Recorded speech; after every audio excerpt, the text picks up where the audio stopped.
My name is Bryan Intihar. I'm a creative director at Insomniac Games, and I am so happy to be here today.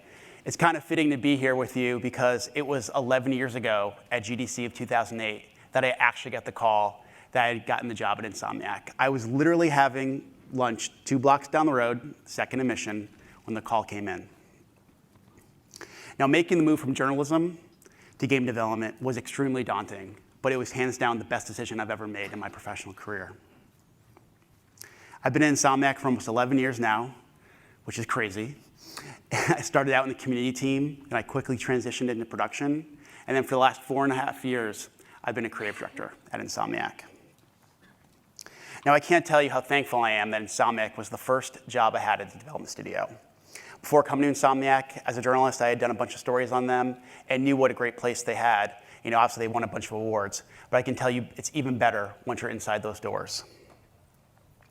Now, before digging into the creative challenges that we faced on Marvel's Spider-Man, I want to give you a bit of history on the project and probably answer the question I get asked more than anything else.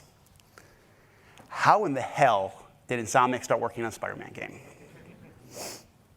So it was the fall of 2014. Insomniac was finishing up the title that we were working on. It was Sunset Overdrive for the Xbox One. I was the director of project management on it.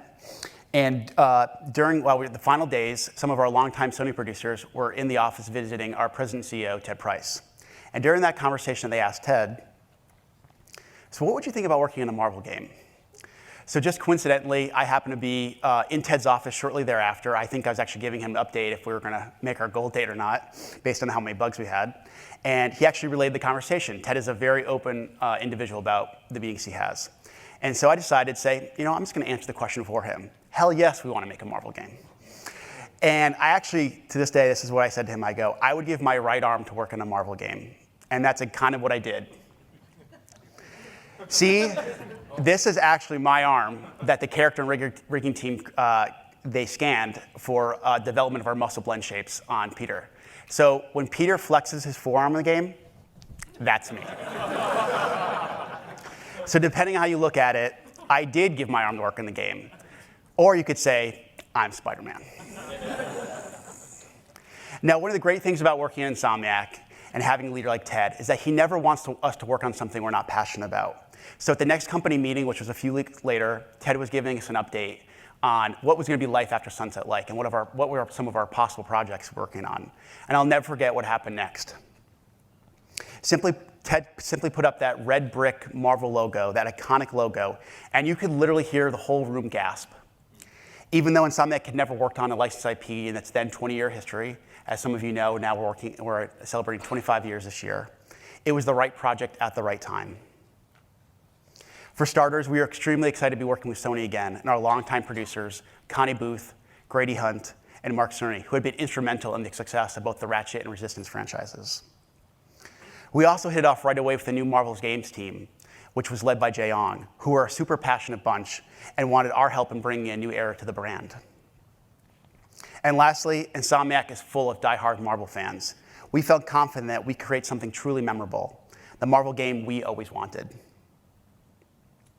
Now, early on, we talked about this game being the biggest Marvel game they had ever made, the first of many memorable Marvel gaming experiences from this new group.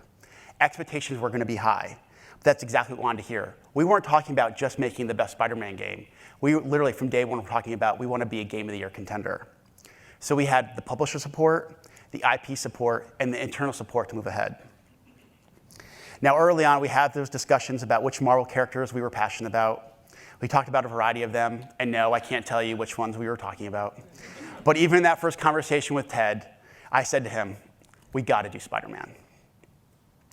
As Bill Roseman, who I'm going to mention a couple times in this presentation, he's the Marvel Games VP and Creative Director, told me, Spider-Man is the Mickey Mouse of Marvel. No Marvel character is as popular as Spider-Man. No Marvel character has impacted as many fans as the friendly neighborhood wall crawler. More importantly, this character fit our studio so well. If you think about it, Spider-Man stories feature so much heart and humor, just like our Ratchet titles. More recently, Spider-Man puts a huge emphasis on traversal, gadgets, and fun, imaginative characters. So did Sunset Overdrive. I remember one review calling us out saying, man, it'd be great if they made a Spider-Man game. Well, the guy was right. And lastly, Spider-Man is an underdog, and being one of the last independent studios still making AAA console titles, we consider ourselves at Insomniac underdogs as well. So soon thereafter, we made it official and told the team we were making a Spider-Man game. Now, in all my time in Insomniac, I've never been as excited to work on a project. While Ratchet and Resistance were the reason I came to Insomniac, I had a very personal connection with Spidey. I'm sure some of you did as well.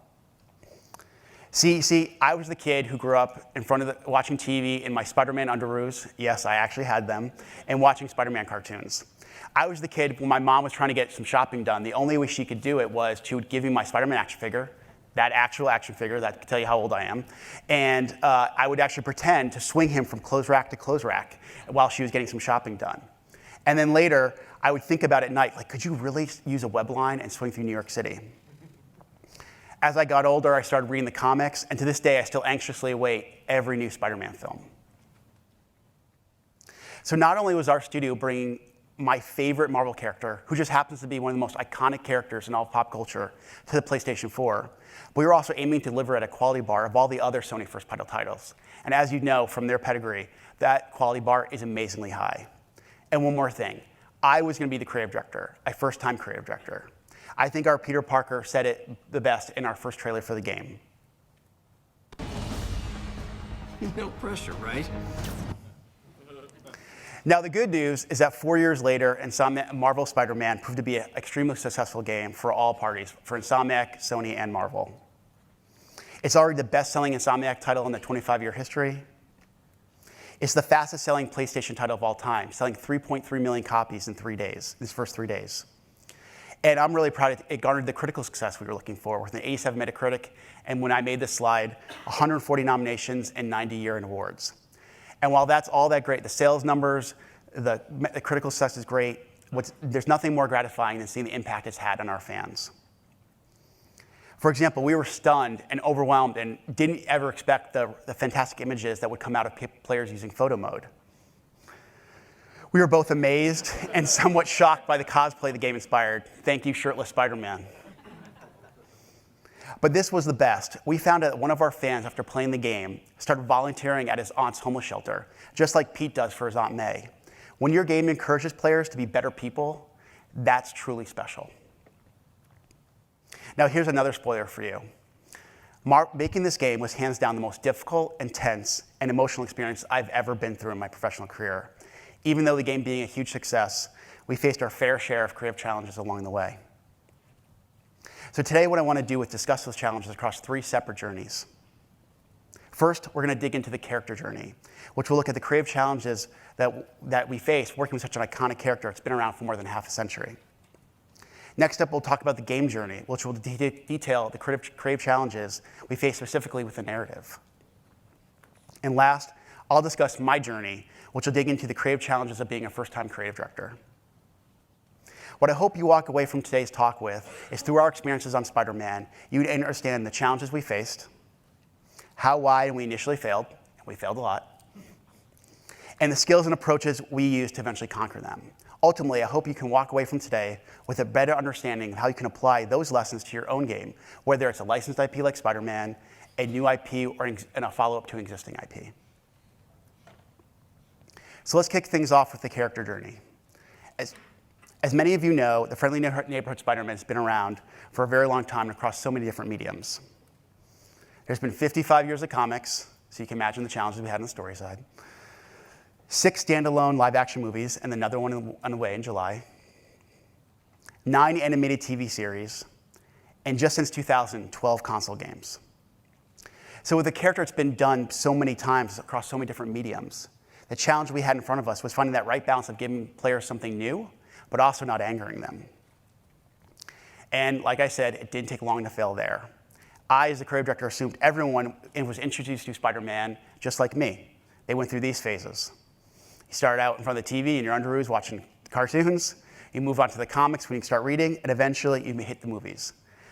I mean, in my opinion, this is the best superhero of all time. And of course, everybody loves superheroes, right? This is just the way it's supposed to be. But I quickly learned I was being completely naive. What I learned is that some, as a kid, started watching the cartoons and simply stopped right there. Others got into the comics and eventually gave them up. But I think what was the biggest surprise to me was learning that some people's knowledge of the character began and ended with that first Spider-Man movie trilogy by Sam Raimi. And this wasn't just true for the people outside of our building. It was actually true for Insomniacs as well. And early in development, this led to disagreements amongst the team, and some folks not buying into the game I wanted to make. And what I began to realize is that what people wanted was a Spider-Man that they had in their own head, the version that they had built up over the years. And you better not mess with that. And as Twitter shows, if you mess with it the wrong way, they're going to let you know about it. So what did we do? We simply dug into and defined the DNA of the character. We asked ourselves, what were the common characteristics of Spider-Man, regardless of the medium people consumed? And like I said, we spent a lot of time with Bill Roseman, Marvel Games' VP and creative director, talked about the character. And if you talk to Bill, he knows Spider-Man better than anyone, and I would say he probably knows Marvel better than anyone. And for our first exercise was this group activity where we literally broke down the duality of the character. What you see here is the result of that exercise. On the Spider-Man side, he's known for that iconic costume, which Bill says is the best costume of all time, his spider powers, his ability for web swinging and crafting gadgets, and of course, his sense of humor. Now on the flip side, you have Peter, who's just as important. This constant battle of power and responsibility, his love of science, his relationships, and especially early on, this kind of idea of like he's somewhat of a loser who becomes a superhero. Now, funny story about this exercise. So if you've ever met Bill or seen him do an interview, he's really passionate. He gets amped up. And he was so excited about this topic, he literally started drawing this in one of our conference rooms. But what Bill didn't realize was that wasn't a whiteboard. He was literally writing on the wall. And the thing is, he was so amped up, we didn't have the heart to tell him it wasn't a whiteboard. And so we actually just ended up painting over it, and that's Bill, and that's why we love him. From there, we further solidified the DNA of the character to help ourselves fully understand and how to portray them in the game. When it comes to Peter, he's very relatable, vulnerable, and somewhat awkward in that cute way. When it comes to Spider-Man, he's confident, resilient, and uses his humor to deal with stress. But it wasn't until something I remembered in my very first conversation with Bill that things really fell into place. So my first conversation with Bill was on the phone. It was roughly an hour. I swear to you, I took about 10 to 11 pages of notes. And he provided such great insight on the character and why to this day, Spider-Man remains so special. And during that call, he'll say something I'll never forget, something that literally would provide the creative foundation for everything we did in the game. And I remember actually circling this in my notebook. The best stories are when Peter's world and Spider-Man's world collide. Look at any of those mediums that I talked about. That statement holds true. If you only deliver the superhero fantasy, you aren't doing the character justice. Peter, the human story, is just as important. And his relationships across both parts of his life make for the best drama. This probably holds true for Spider-Man and Peter more than any other superhero because he's so relatable. He's not a billionaire like Tony Stark. He's not a god like Thor. We all kind of can see ourselves as being Peter. And this clarity really helped the team get all on the same page. It also helped us be much more confident in the creative risks we want to take with the franchise. And what I want to do today is to share with you 3 examples of how this helped us define Spider-Man with an Insomniac twist. So let's start with Peter's age. Now, when most people think of Peter Parker, they think of him as the 15-year high school student. But not in this game. We actually made him a little bit older. First of all, we knew the high school version had been done a lot, and coincidentally, we found out later, when Marvel got their hands back on Spider-Man, they were going to do a younger Spider-Man, so it's good we could distance ourselves. And we knew right away from doing reviews, people were tired of origin stories. So we decided to make him 23 years old, which we felt was a great sweet spot. First off, it allowed us to explore a time in Peter's life that wasn't as familiar to people. Personally, this was a very impactful time in my life. Around the same time I just graduated college, I was living on my own for the first time, paying my own bills, trying to start a career as a journalist, and I felt like others who played the game could really relate to that. It also let us touch upon mature themes like mentorship and partnership that helped make the story much more emotional while also raising the stakes of the world. And lastly, he wasn't so old, like married with kids, that fans couldn't identify with him. Next is Peter's job. Again, if you ask a lot of people, they probably think of Peter as just that photographer for the Daily Bugle, continually getting yelled at by his boss, J. Jonah Jameson. However, we decided to go the scientist route. For starters, it was a much more modern take on the character. It plays much more to the character's strengths. Remember, as I mentioned in that chart, Peter's a really smart guy, and he loves science. But more importantly, it tied very heavily into our goals of delivering a very human story within the world's colliding concept. In the game, Peter works for his mentor, Dr. Otto Octavius, who he inadvertently helps make into the city's newest supervillain and his toughest threat ever. Those mechanical arms, that's because of Pete. And what's great about this, what really was nice, was that because we dug into the DNA, we understood the character, this was a storyline that is completely unique. You cannot find Peter working for Otto in any of the comics, any of the movies. Last up is the game's supporting cast. While many of Peter's core relationships stayed the same, we wanted to put some of them in new, unfamiliar roles to help support this coming-of-age story, Peter's journey in becoming a young adult. Mary Jane Watson, she's mainly known as the model, the actress, the club owner, but in our universe, she's actually a reporter for the Daily Bugle. Norman Osborn, he's typically known as the head of Oscorp and also another famous Spider-Man role. But since Oscorp, he's moved on to be the mayor of New York City. And this time around, Aunt May isn't sitting in Queens waiting for Pete to come home and make him wheat cakes. She's actually in the city helping run the Feast homeless shelters.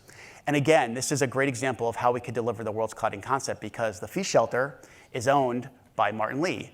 Martin Lee happens to be Mr. Negative. If you've played the game, he's one of the biggest threats in the city. So you have Peter, Martin Lee, Spider-Man, Mr. Negative, again, worlds colliding. And lastly, we have Miles Morales. Now, the last time we saw Miles, I think he was winning an Oscar for Into the Spider-Verse. But before we knew that Miles was going to blow up like that, comic book fans really knew him as that Spider-Man from another universe. And what we thought was our game was like, again, how can we make our universe feel unique? What happens if Peter and Miles actually lived in the same city? What if Miles was the 15-year-old? What if he was the Spider-Man fan and he actually didn't have Spider-Man powers in the very beginning? And if you played the game, you know what happens at the end. So what are the takeaways here? Whether you're building a new character from scratch or working with a well-established one like Spider-Man, it's good to remember the following. Define your character's DNA as soon as possible. Not only will this help create a solid creative foundation early on, but it'll provide clarity for your team and increase buy-in for your creative vision. It's also going to help your entire team and even yourself as creative director when it comes to time to make decisions throughout development. This includes setting priorities. For example, does this particular mission, feature, mechanic help support the pillars of your character?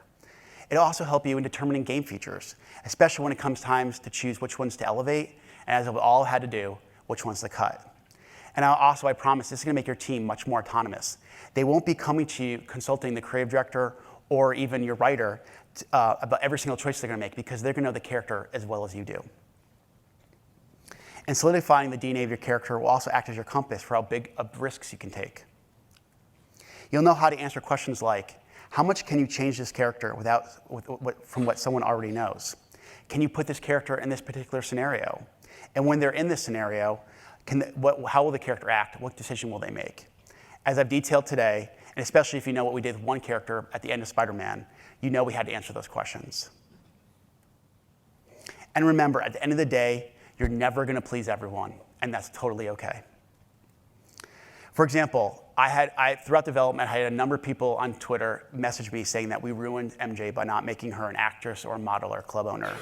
And I can tell you, this can be really hard to hear, because when you're as passionate about the franchise as the person on the other side of the tweet criticizing you, it can hurt.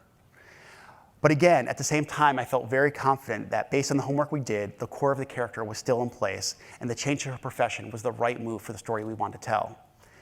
Of course, it didn't hurt that many people also messaged me saying, hey, they really loved what we did with MJ. But I think it's really important to remember that everything you do, especially with a character so well-known or a well-established franchise, there's just no way to please everyone.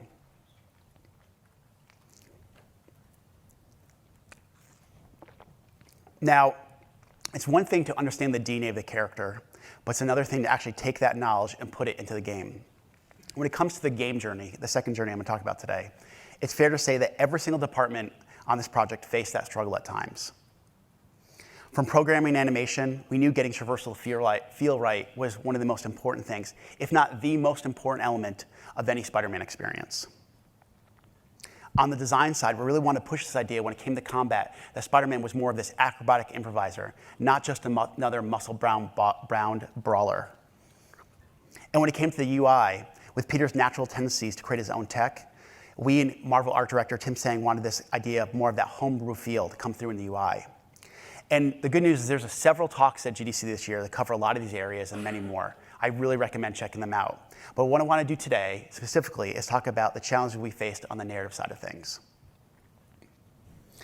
Now, the first challenge was big because we knew it tied so much to the character's DNA. How do you balance Spider-Man's sense of humor with wanting a very emotional story with high stakes? As any Spider-Man fan will tell you, a big part of what they love about this character is his sense of humor. But we're all creative people, especially writers, they know humor is extremely difficult. Another complication was the medium. This was not a 30-minute TV show or a 2-hour film. This was an open-world Spider-Man game, and just to complete the main story took 20 hours. That's a lot of jokes. Now, so not only did we need to find our tone, but also our cadence. And obviously, Spider-Man is not unique in this regard. Every game needs to do this. When it came to VO, early milestones had him quipping before and during, after every fight. I figured, hey, this is what Spider-Man does. This is what people are going to expect. We need to do this. But it became painfully obvious that there was no way we could write enough VO lines where it didn't end up feeling repetitive. And the frequency led to even the good VO lines just to become annoying over time. Now, here's a footage from a very early milestone that shows a quip-happy Spider-Man. And see. Take a break. Come on, big boy. Bad guy, corner pocket. Butterfingers. Go down already. Who's been putting protein in his oatmeal? So I can tell you right now, that bad guy corner pocket line, that played pretty much every single time he threw something in the game, and it's like kind of burned into my brain.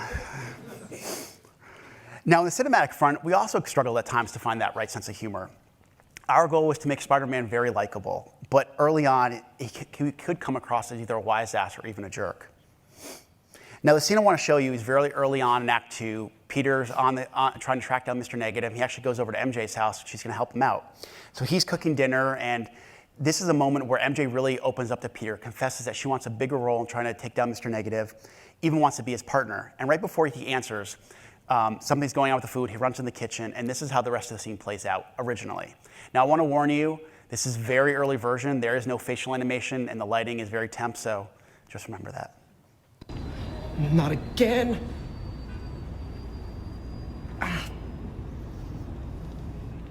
Hey, it's your crime system thingy. Looks like a residential break-in. Charles Standish. That sounds familiar.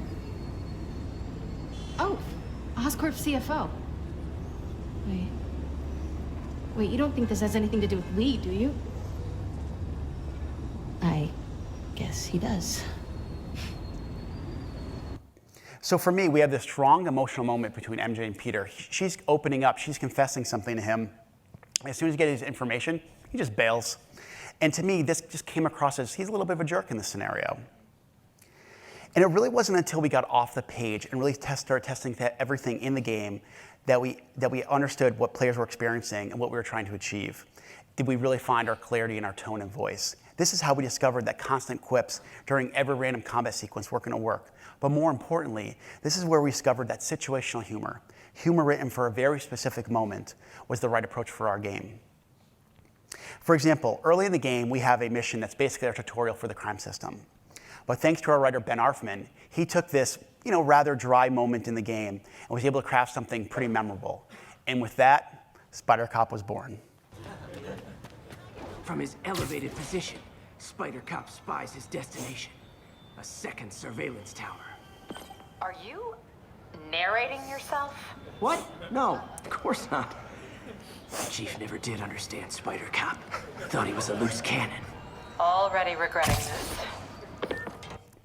So, that's so good. So one more note about that mission. I was actually talking to Ben last week, and I asked him, I go, Ben, how many script versions of the script did you work on before we got to Spider Cop? He goes, 15. 15 scripts. So, and you're going to hear me say this a lot today, and I'm sure you're going to hear it a lot at GDC. Iteration makes all the difference. Now, here's another one. At the end of the Grand Central Terminal mission, Spider-Man's trying to slow down a runaway train, and his web snap. Listen to how he reacts.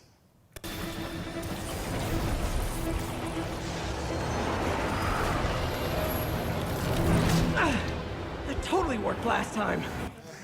So not only was this VO line written specifically for that situation, but we also recognized that we could give a little wink and a nod to a very memorable Spider-Man 2 movie sequence that was somewhat also involved the train.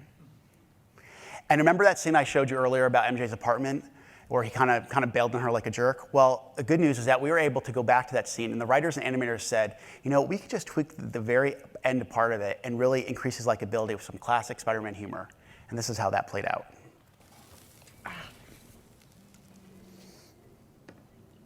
Hey, it's your crime system thingy. Looks like a residential break-in.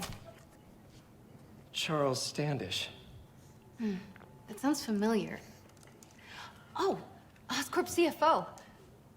Wait, you don't think this has anything to do with Lee, do you? Sorry to cook and run. Did you just leave your clothes on the kitchen floor?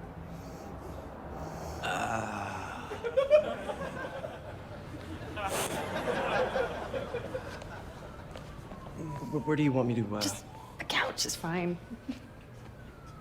See you later? Yeah.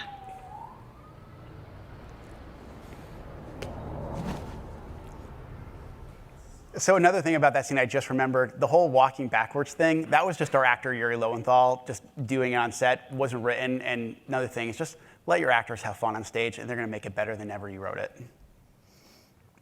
Now, what we did with that apartment scene ties into our next creative challenge on the game journey, character and story comprehension and cohesion. So you spent all this time with your writers, your developers, your producers, and your partners working on a script. Everyone is bought in, and you're feeling really good. But now you're in the middle of development, and you're spending thousands of dollars on performance capture, processing mocap data, and not to mention getting your internal cinematic team ready to make these scenes look and sound beautiful. But then you start playing and seeing everything in the game, and boom, there's big problems. Worse, the schedule is already packed to get the rest of the game done. Our failure was not playing enough for change. And I feel like a lot of this falls on me because as a first-time creative director, which I'm going to talk about more in the next section, I became so obsessed with nailing everything on the page that I underestimated how much it would eventually change once we got it in the game. I didn't anticipate this many issues arising, and I didn't plan for needing this many edits and reshoots.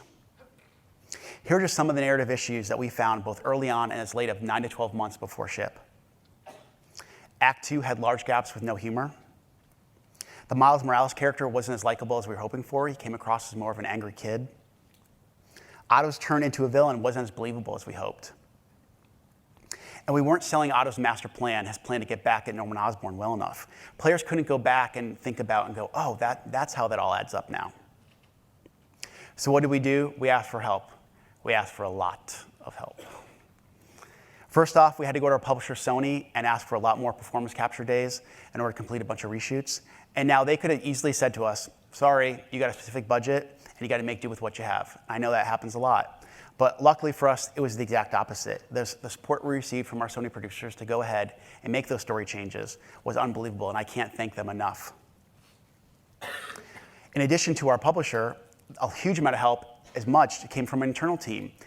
All Insomniacs from literally every single department, whether it was writing, animation, design, everywhere, we're looking at our existing scenes and saying, how could we strategically edit or maybe add something to the very end or the very front? And this is, I really feel like, when Insomniac's truly at its best. So here's an example. After that train sequence, Spider-Man, spoiler, takes down Mr. Negative, and he has this short scene with MJ where he's just texting her back and forth. And originally, this was just, we had a budget for it. It was going to be short and sweet to the point. And luckily, during this time, when we were trying to fix some of the humor issues and kind of more of that human story, the writers and animators said, you know what? We already have this budget for this scene. What if we just extend it a little bit, rewrite some of the dialogue to sound more like how people really text, and then have him doing Spider-Man things while he's texting, because that's what Spider-Man would do.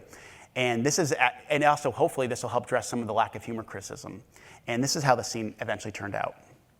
This is Mary Jane Watson. Please leave a detailed message and I'll get back to you as soon as I can. Hey, it's me. Let me know when you want to talk.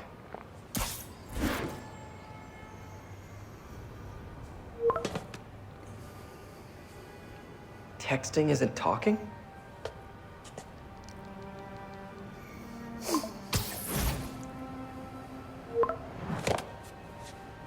No, not that kind of over!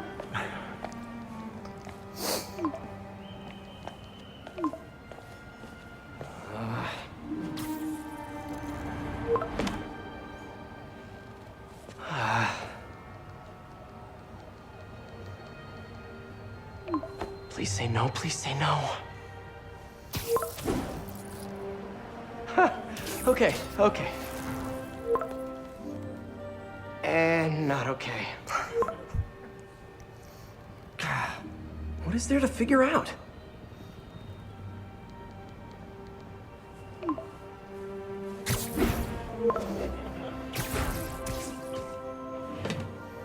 Oh, you think?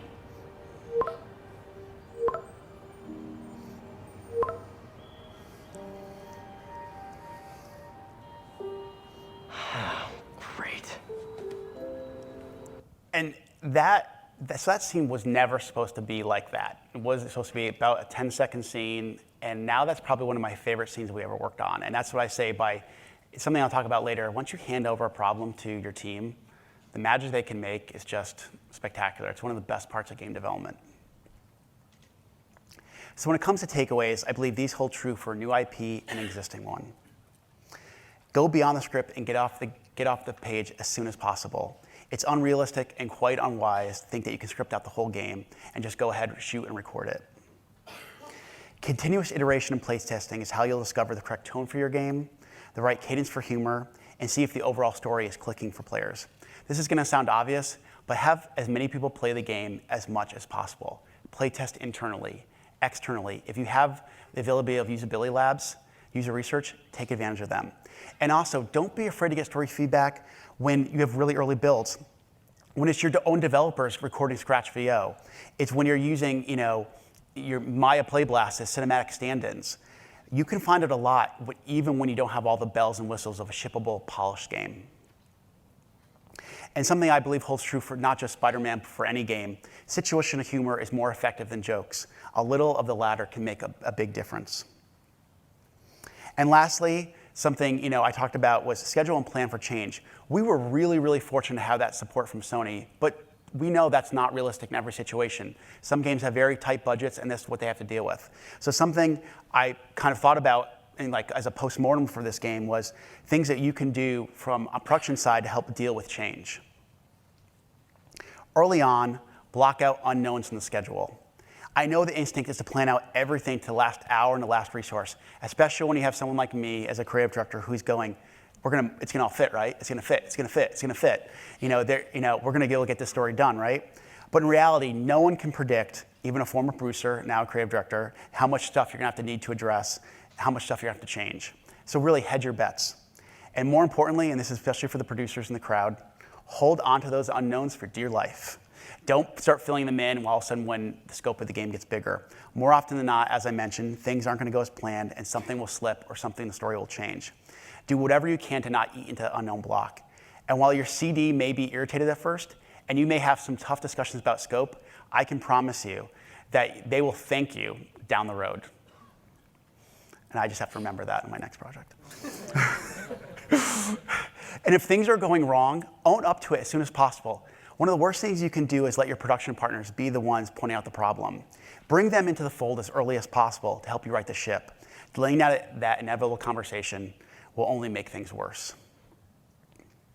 Now, the last part of this journey I want to discuss today is specifically my journey, the journey of being a first-time creative director. I'm sure you've all heard this famous Spider-Man line before, with great power there must also come great responsibility. In some ways, I feel like that really captures what it's like to be a creative director. When I became a creative director on Spider-Man, I knew this would be like no other game I ever worked on, and the expectations would be amazingly high. From day one, our goal was to make the best Spider-Man game we've all been waiting for. You wouldn't just hear that from our fans, but also from our own team. And again, we weren't talking about just making a great Spider-Man game. From day one, we were talking about, could this be a Game of the Year contender? This was also Insomniac's first foray into making a licensed game. And once people thought about our previous titles and the quality of those titles, there was going to be a lot of built-in trust that we would get it right. We didn't want to mess with that. And the In Insomniac We Trust was actually something fans created and created a hashtag, which every time I saw would make me sweat. This was also an unprecedented collaboration between Insomniac, Sony, and Marvel, and in one way or another, each one was taking a risk. So while I understood the responsibilities of to make a great game, I either underestimated or quite frankly didn't know the other responsibilities that came with becoming a creative director. And while I was unbelievably excited about this opportunity, I was also unbelievably petrified.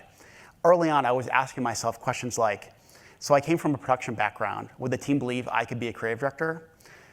Right off the bat, we were talking about this being the biggest and most important game in Insomniac's 25-year history. Should someone who's never been a CD be the one leading the project?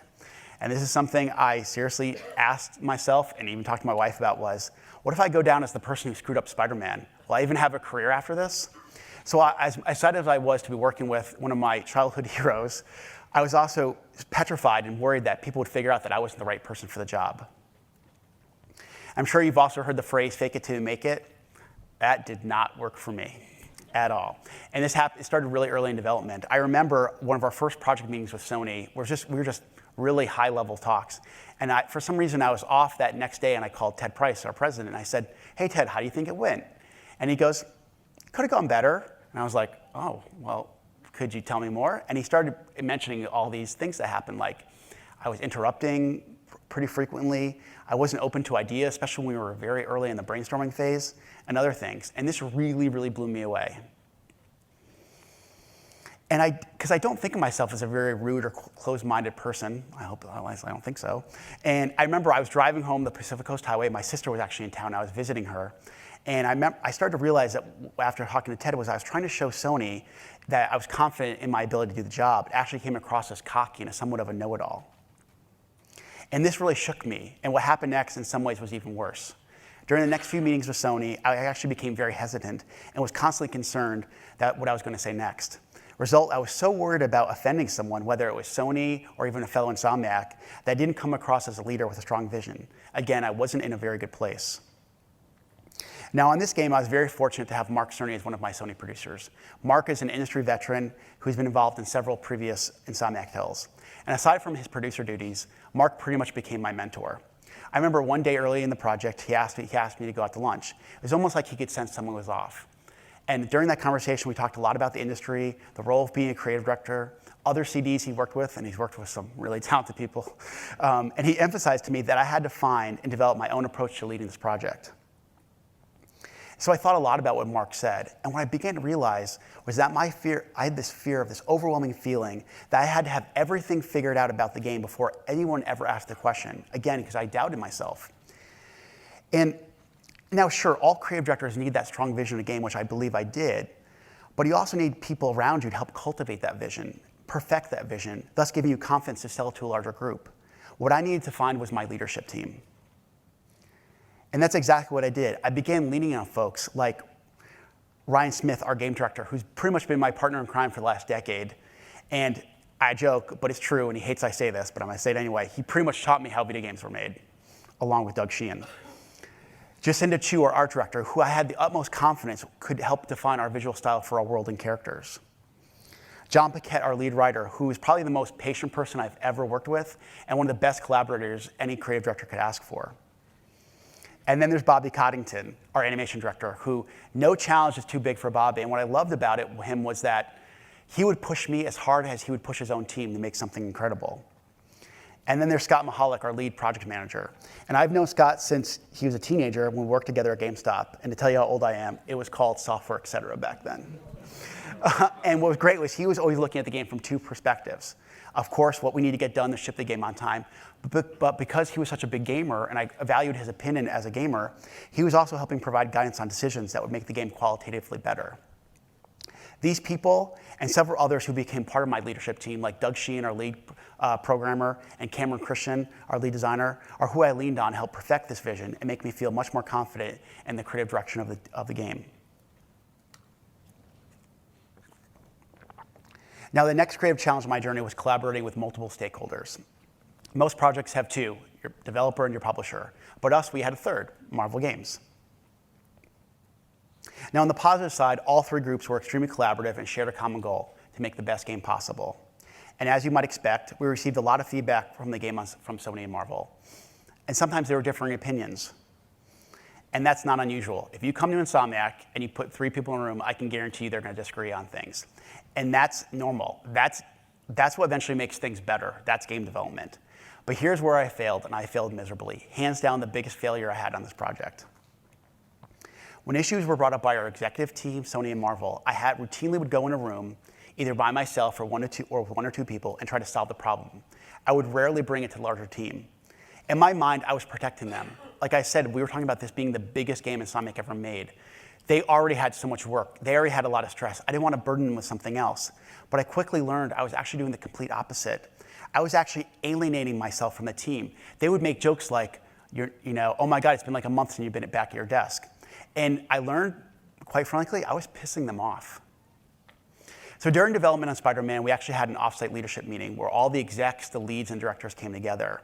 And during that meeting, we talked about a lot of different things. But actually, at one point, it turned into how I could be doing a better job as creative director.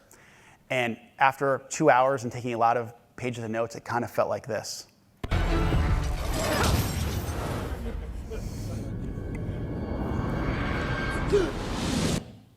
Now, they kept saying, hey, we want to be more involved. Come to us with the problem. We're going to help you solve it. And I also learned in this meeting that I actually had the same habit of when I had my own feedback on the game. I would go right into solution mode rather than stay in the problem. As this clip illustrated at the very end, it was a real eye-opener for me. And truth be told, this was probably the toughest meeting I've ever sat through at Insomniac, but it was probably the most informative. So the answer to this challenge was full transparency with the team and letting them be the owners of the solution. After that meeting, anytime we got feedback from Sony or Marvel, it was sent out immediately to the team. If I had my own issues with the game, I would talk directly to the lead and the team about my concerns. I tried really hard to just state the problem, not the solution. And what I found was this was actually really freeing. I had much more time to actually play the game, look at it from a much higher level, big picture perspective. And when the team did need me to jump in on something, I actually had the time to do it. And I feel like a good example of this was our combat system. As we entered the final phase of development, there are still some things we wanted to work on in combat. And I quickly recognized, based on that feedback I'd received during the leadership meeting, they did not need another cook in the kitchen on a daily basis. So what I basically did was, I gave them some high-level thoughts on what I thought about combat, and I said, hey, anytime you want someone to play the game and give you some outside perspective, I'm your guy. So that's pretty much what I did. Every Friday afternoon, I would install a build on my dev kit. I would take it home and play the game. And I pretty much just write up my impressions on anything new and send that feedback to our game director, Ryan, our lead designer, Cameron, and our lead combat programmer, Adam. Again, I tried to focus my feedback on my impressions and the changes I was having, not giving them solutions. So this gave the combat team complete ownership at the task at hand. And I got to say, they did an amazing job.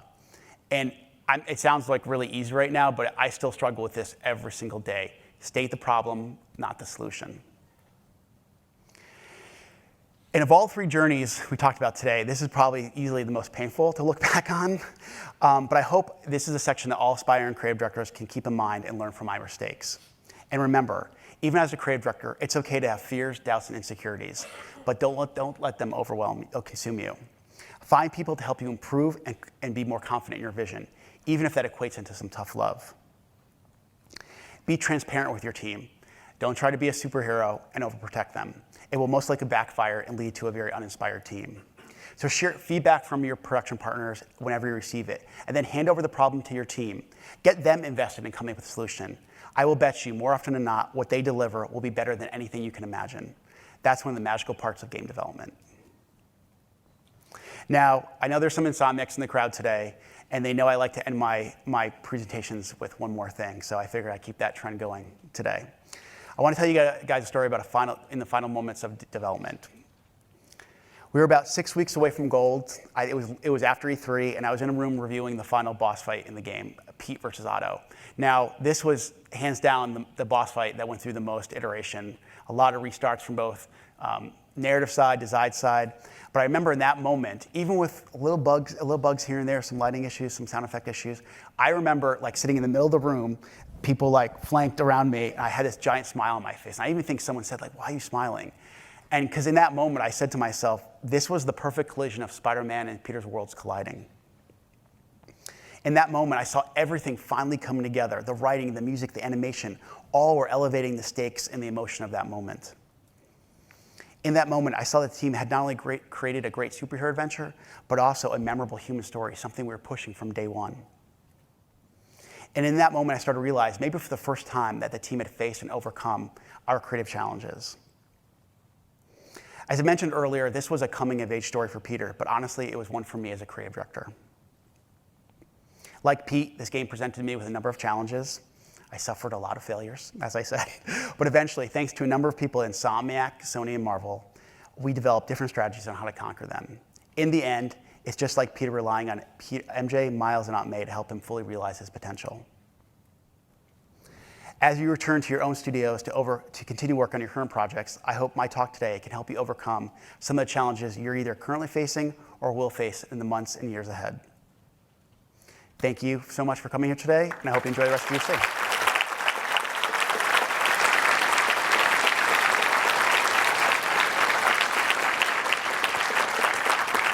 I practiced that about 45 times, and I finally hit like the exact number I wanted. So good. All right. If anybody has questions, feel free to fire away. Hi. Hi.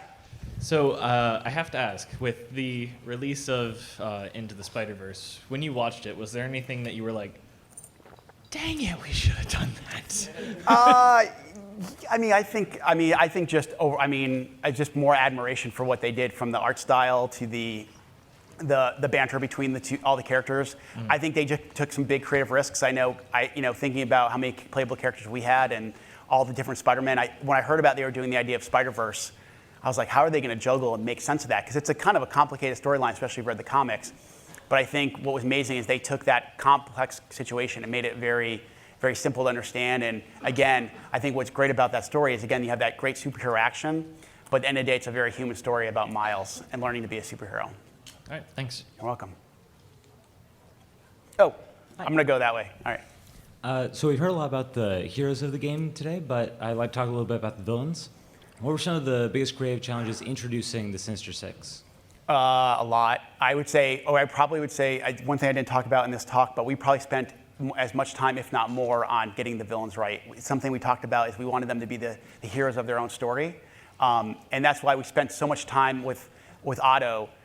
You see him, obviously, the first time you see him, a lot of Marvel fans will say, hey, he's going to become Doc Ock. And then what we did was we purposely humanized him a lot, to the point where I wanted people to say, was he going to become the villain or not, almost like hoping he doesn't, and obviously he turns. So we spent a lot of time, and then we realized, how do we elevate the stakes? How do we show a more mature Spider-Man a more experienced Spider-Man who's been doing this for 8 years? Let's give him his biggest threat ever, 6 villains at the same time. I would say the same thing on Mr. Negative. We spent a lot of time, how do we humanize, how do we make him much more relatable, not just a mustache-twirling villain because he wants to destroy the city for whatever reason, right? So yeah, I think when you're working on something, any game, if you can make your villain as interesting as your hero, it's a win-win. Awesome. Thanks for sharing your experiences. It's really cool to hear all that stuff. Could you elaborate a little bit more on the game design or gameplay side, like some thematic areas you tried to focus on or core pillars of design? Sure. I think the first minute we knew we were making a Spider-Man game, we had to say those webs better attached to buildings. I think the other thing is we wanted to make sure that we didn't want to make a hardcore game. It was about Spider-Man. Spider-Man is such well-known all over the world. We want to make the game as accessible as possible. Obviously, have a level of skill, but we beat in our brains over and over again, make this game so everybody can feel like a hero, and with more skill, they feel like a greater superhero over time. So we really, from a combat traversal to our boss fights, we really want to keep that across the board. And then it's just, balancing the superhero nature of the character, but then also how can we make someone like Peter or Miles or MJ playable? So again, not only thematically saying we want to make a human story, but also delivering that in gameplay as well. So from Peter helping Aunt May at Feast, to actually working in the lab, to being MJ in the Grand Central Terminal, to Miles being chased down by Rhino, we want to make sure all those elements were in there. Awesome. Thank you very much. You're welcome. Thank you very much for the talk. It was excellent. Appreciate it. Thank you. So I'm curious, you mentioned earlier some of the deliberate kind of new stakes that you put in the ground for this version of Spider-Man. Aunt May running the homeless shelter and reporter Mary Jane and so on. Did you have challenges working with Marvel as the IP holders making those changes? So you just asked the second most question I've ever gotten asked about Marvel. No, actually, that was the thing that probably surprised me, because I probably, like a lot of people, were thinking like, oh, they're the license holder, they're going to put all these restrictions on us. And they quite frankly didn't. They're actually more pushing us to try new things more than anything, because the worst thing I didn't want, I think we all didn't want people to say like, oh, I read that story, I've read that story already, or I've seen that in a movie. So they were actually pushing us to to go try different things. The thing we talked about a lot was respect the DNA of the franchise, but not be afraid to mix things up. For example, if you played the end of the game, you know what happens to a certain character, right? That was a big deal, and I actually thought there's no way in hell that they're going to go for it. And we actually went back and forth about whether that person was going to have that fate. And I remember we went on holiday break and coming back. So originally that wasn't going to happen to her. You guys probably all know what happens. But, and so originally she was going to be saved. And then I came back and I sat down with Bill and Eric, our lead producer on Marvel, and I said, hey, I had some people who are new to the studio play it. They feel this way. I haven't slept all vacation because I think that this needs to happen. What do you guys think? And they said, we're actually having the same thoughts over break. Let's go for it. And because they want to make sure, did we earn it? It was more about earning the things we wanted to do and having reasons for it rather than just we didn't want anything to be out of shock value. So once they understood that and we were laying the tracks for things that were going to happen, they were very comfortable with some of the risks we wanted to take. So they were great partners. And I also think for us, it helped that they're only 15 minutes down the road from our offices. So anytime we would go one or two more emails, we're like, can you just come over? And we would just come talk about it in person and we would solve it pretty quickly. So they're great partners and we loved working with them. Cool, thank you. Thank you. Question? Yes, so you mentioned planning for unknowns and keeping a set amount of time scheduled for whatever you need it for. Was there a point in production, near the end when you're going, that you found some unknown time left over and you're like, oh, can we start using this to add to the game? Or how do you deal with that? Because, any developers want to make the game as best as possible. Yeah. So how do you deal with, we have extra time, but we can't use it. We can't. So what I talked about is something I wish we did more of. I don't think we planned enough for unknowns. I think that, and it's funny, when I was a producer, I remember on Sunset Overdrive, I actually had unknown blocks. But what happens is the game kind of just grows naturally. And you're like, oh, I'll just start filling in that unknown time. And then what happens is you're filling in for scope rather than filling in for things that are actually going to not work. So I think that it's just this constant this conversation you have to have with your team to say I know you want more, but you're going to want rework rather than more. And that's something part of me putting in the presentation was to force myself to remember this going forward of more doesn't always equal better. Iteration and rework actually leads to a better experience. So I just think it's something you gotta do it before you can actually achieve it, I guess. You just gotta I can imagine, I mentioned Scott, I could totally imagine me going, just fill in, just do it, just add it to that schedule. And I hope he pushes back on me going forward. All right, thank you. You're welcome. Question? Cool. Brian, thank you so much just for working on the game. You're a really cool dude, and thanks. I gotta say, Spider-Man brought me to tears at the you. end of the game. So my question is, your characters are all very emotional, and I was just wondering, do you in your studio get just as emotional working on it? Yep, I've cried in meetings. Yep. Yeah, I definitely have teared up, and when I've seen certain scenes, I've also probably cried to say, "Can we please do this?" Right. But no, hopefully you guys can tell I'm pretty much an open book, and I wear my emotions on my sleeve. And our goal was to make it a very emotional story. We wanted the highs of the humor, but we also wanted that very relatable human story. So us having moments that were pretty tough to watch. What I knew when the game, some story themes were clicking is that final scene that you see in the game, one of our actors who was actually not in that scene, she actually ran off stage because she couldn't watch the actual PCAP. Wow. And I was like, all right, well, we're doing something right here. It's probably one of the reasons why I fought to keep that scene. But yeah, we're in a very, very collaborative studio. We're a very emotional studio. I think that's what you can see in our games, and I wouldn't want to go on this journey with any other people. So yeah, it's what you see is Insomniac's version of Spider-Man, definitely through and through. That's awesome. Thank you very much for everything. Thanks for the question. Hi. You somewhat referred to this a little bit earlier in your talk, but I wanted to ask about when you're working on a product that is something that you have a lot of experience with in your past, you're super passionate about, and not just you, but literally everybody on the team is the same way. Yeah. How do you help focus that energy to stop people from going off in many different directions? Because everybody is super excited and wants to contribute their own ideas and things, but it can easily get out of hand. How do you help focus that in a productive way? I think two ways. One is the pillars of your game. Establish the pillars of the game really early. Like, we talked a lot about this game being a grown-up Peter Parker, so a 23-year-old, more experienced Spider-Man. This idea of a human story. We talked about a superior Spider-Man. We're really leveraging the idea of acrobatic improvisation, the swinging being very accessible. When people start to fan out and come up, bring it back to the pillars. If it's supporting the pillars, go for it. The other thing, again, is mentioning the DNA of the character. Once you define that DNA of the character, like you said, if it's someone like Spider-Man, who's, like you said, so many different ways you can come to this character, bring it back to, is across any medium, are those attributes still there? And if they don't, just say, hey, no, this isn't the DNA of the character we're talking about. I know you're passionate about it, but this is the way that we're thinking about it. It's a really fine line because you don't want to discourage somebody, right, from coming up with a great idea. But my advice is bring it back to the pillars of the game, bring it back to the DNA of the character, and more often than not, I think the conversation will go in a positive direction. But it's one of those things. It's a struggle. Like I said, it's the Spider-Man or the character they have in their head. It's hard to you don't want to upset that. So I think you go back to those pillars in the DNA, and you'll be in good shape. All right, I have one follow-up question. Sure. If that's all right.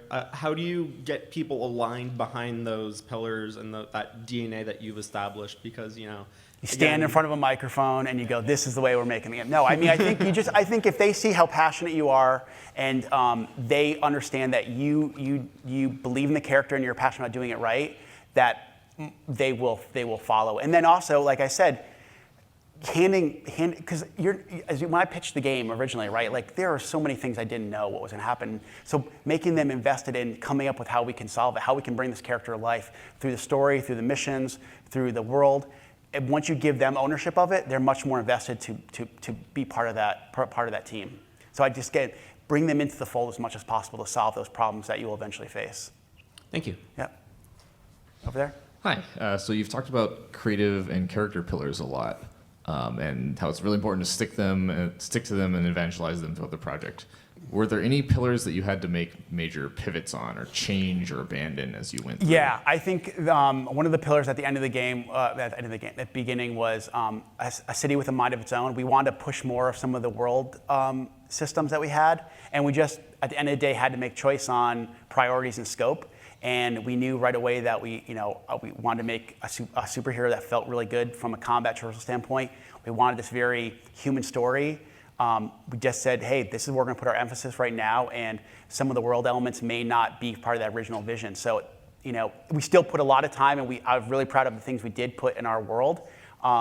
But we probably didn't achieve the first thought I had in my head. And maybe I was over-scoping from the start. So that's probably where kind of we had to make some. I mentioned the idea about features and priorities. That's one of the choices we had to make. Thanks. Yep. Over there. Hey. Hey, you. I saw you yesterday. Well, hello. Good to see you again. Thanks so much for doing this talk. But one thing that really stood out to me about everything you just said that I thought was really interesting is you talked a lot about your personal journey, kind of as you were, as a first-time creative director, going through this process. And you mentioned a lot of things that you had to learn and things that you're currently learning. So based on that, as someone who's a writer and producer and also trying to make sure I learn things and hold myself to account to improve, do you have like any particular strategies in your head that you go to when you're like, well, I want to make sure I keep doing this, so this is what I should do to hold myself accountable? Actually, sometimes I lean on other people, on my team that actually remind me, like Ryan Smith, he's the game director that I work with. He will, sometimes I'll get in the habit of I'm going to go solve this. And he's like, no, what if we do the brainstorm? And I'm like, oh yeah, let's get the team together. And then I just did that last week, and it totally worked. And what came out of that brainstorm totally helped on something we're working on. So again, I think it's, sometimes asking other people to say hey, if I start doing this, remind me that I'm screwing up and get me back on track. So that's what I started doing. Thank you. Yep. We're done? Good to see you again. All right. You can ask the question after, for sure. All right, well, thank you, everyone. Thank you so much for attending.